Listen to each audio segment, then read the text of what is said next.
Incarcerated DJ Adidja Palmer aka Vybz Kartel may have another legal battle in the works according to his lawyer Tam Tavares Finson.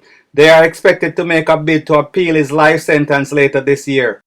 According to the lawyer, the transcripts are just about ready, so it's possible that the bid for an appeal is likely. Vybz Kartel along with 3 other accomplices were charged and convicted of the August 16th murder of Clive Lizard Williams. They were all sentenced to life imprisonment on April 3, 2014 after being convicted on March 13, 2014.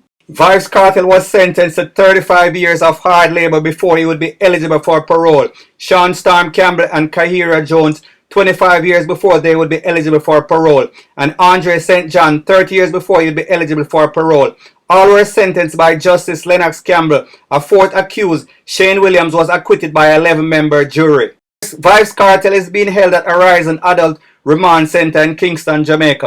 Let's dissect what a bid for an appeal is, what it means. It means you have the right as a convicted person to have your case reviewed, scrutinized, to see if there was any injustice, any violations of your right to a fair trial. Were there any prosecutorial misconduct? Did a jury violate any instruction protocol? Did you have proper defense representation? Was your lawyer competent to represent you? Were there any technical mishaps? Did the police lie? Did the evidence that was gathered in a way that did not violate protocol?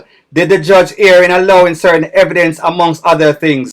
Once a reasonable judge or panel of judges can validate that there are grounds for an appeal, they will grant one based on the facts. His appeal won't be based on his popularity or popularity of his songs and fame, or because there are cries from the ghetto saying free world boss.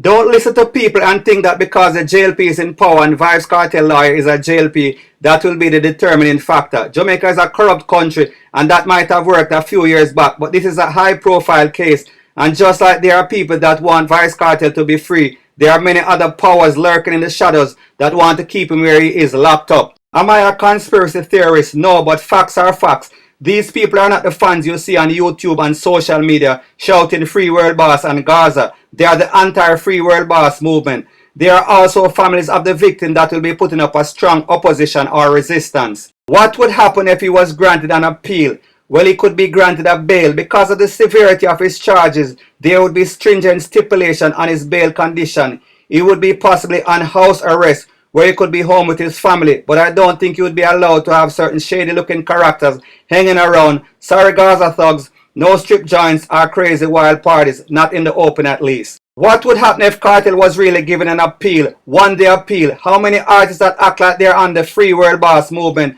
would really want to see him free? What would the whole landscape of dancehall look like? Whose stock would fall? Whose stock would rise? Would there be any further Vybz Kartel diss song or subliminals thrown out? Who would have to humble themselves? At the end of the day, all we should hope for is that justice was served. But what would we consider as justice? What would be the consequences of Vybz Kartel getting free? Would dancehall be the same, or could he be the catalyst that take it out of stagnation with all the hoopla and media coverage? But why would this time be any different? Thanks once again for checking out my video. It is greatly appreciated. Please like, comment and subscribe. Bless up. One love.